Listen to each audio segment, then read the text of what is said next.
그 환경을 다시 세 가지로 나눠놨다고 생각하시면 돼요. 자, 결정 분야는 뭘 하는 분야였죠? 의사결정을 하는 파트였어요. 우리 앞에서 공부하신, 앞에서 쭉 설명드렸던 목차들 중에서 어떤 분야가 결정 분야라고 했죠?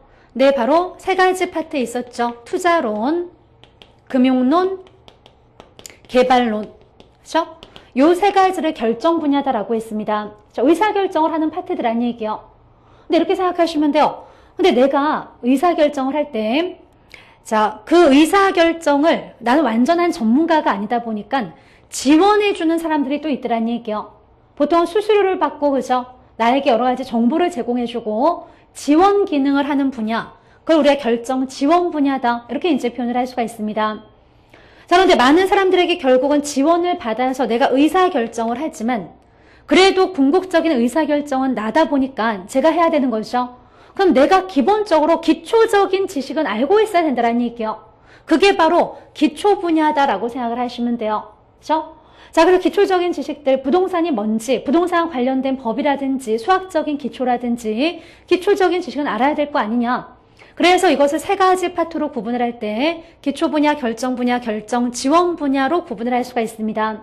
그래서 이 기초 분야가 바로 기초적인 이론은 바탕이 되어야 될 것 아니냐라고 해서 이론 분야다라고 생각하시면 되고요. 결정 분야와 결정 지원 분야가 실무 분야다라고 또 생각하시면 돼요. 제가 앞에서 이론과 실무가 늘 병행해서 발전해야 된다라고 했죠.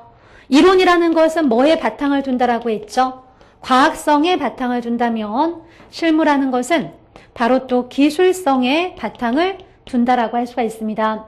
자, 그래서 부동산의 그 환경을 세 가지로 다시 이렇게 나눠놨구나. 학자들마다 이렇게 분류하는 방법이 조금씩 다 틀리구나 라는 정도로 아시면 돼요. 절대적이라고 할 수는 없습니다. 앞으로 또 새로운 학자들이 새로운 그저 이론이나 새로운 분류를 가지고 등장한다면 또 내용들은 달라질 수 있는 그런 부분이에요. 자, 그래서 이런 것들은 절대적이라고 할 수는 없지만, 자, 그래서 지금 보시면 우리 첫 시간에 그죠? 자, 좀 추상적인 얘기긴 한데 부동산학에 대한 얘기를 설명했다고 생각하시면 돼요. 부동산학에 대한 학자들의 다양한 정의들, 김영진 교수의 정의를 대표적으로 보셨는데 결국 표현하는 방법들은 다 틀려도 부동산과 우리 인간과의 관계를 바탕으로 한다는 공통점이 있습니다. 여기에 무엇을 연구 대상으로 할 것이냐, 그렇죠? 연구 대상은 결국 부동산을 둘러싼 환경들이 연구 대상이 된다라고 생각을 하시면 돼요. 현상과 활동으로 구분을 하기도 하고 또는 기초 분야, 결정 분야, 결정 지원 분야로 구분을 할 수도 있습니다.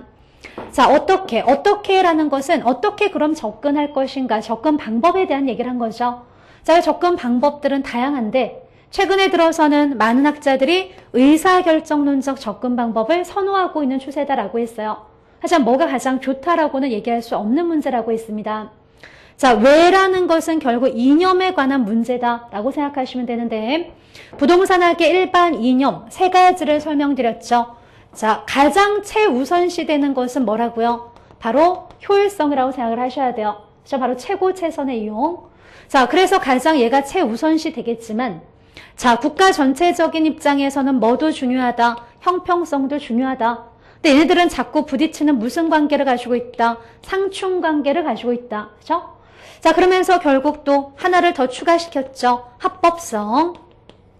법의 테두리 안에서 활동을 하란 얘기요. 자, 그래서 바로 이 세 가지를 일반 이념이다 이렇게 얘기를 할 수가 있습니다.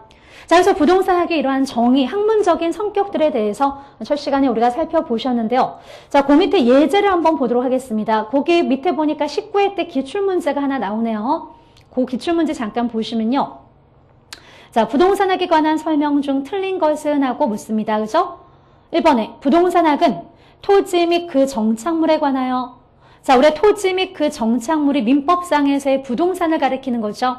결국 부동산에 관해서 그것과 관련된 직업적, 물적, 법적, 금융적인 제 측면을 제라는 것이 모든 이란 뜻이에요. 모든 측면을 연구하는 학문 분야이다. 이런 얘기요. 이 부동산이 있죠. 토지 및 그 정착물, 부동산을 중심으로 해서 얘를 둘러싸고 있는 물리적인, 법적인, 금융적인, 직업적인 이런 모든 측면을, 그래서 이런 모든 제 측면을 결국 기술하고 분석하는 학문이다.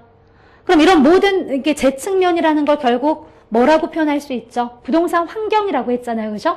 결국 부동산학은 부동산 환경을 연구하는 학문이다. 이렇게 정의를 하고 있습니다. 그래서 1번은 부동산학에 대한 정의네요. 그죠? 정의. 자, 그래서 뭐 앞에서의 그 김영진 교수 정의 이외에 안정근 교수의 정의가 있었는데요. 그 정의가 지문에서 그대로 등장했다고 보시면 돼요. 자, 2번에 보시면요. 부동산학은 여러 분야의 학문과 연계되어 있다는 점에서 자, 종합학문적 성격을 지니고 있다. 그래서 우리가 종합응용과학이다라고 했죠. 종합과학이다라고 할 수가 있습니다. 자, 2번은 부동산학에 대한 성격을 설명을 하고 있네요. 3번에 가시면 부동산학은 복잡한 현대의 부동산 문제를 해결하기 위해서 학제적 접근을 취하는 전문적인 학문 영역으로 등장하였다. 결국 뭘 해결하기 위해서라고요? 부동산의 문제를 해결하기 위해서. 이게 부동산 문제가 결국 뭐냐면요. 우리 이 부동산과 우리 인간과의 관계가 악화되어서 생기는 모든 현상을 부동산 문제다라고 얘기를 합니다.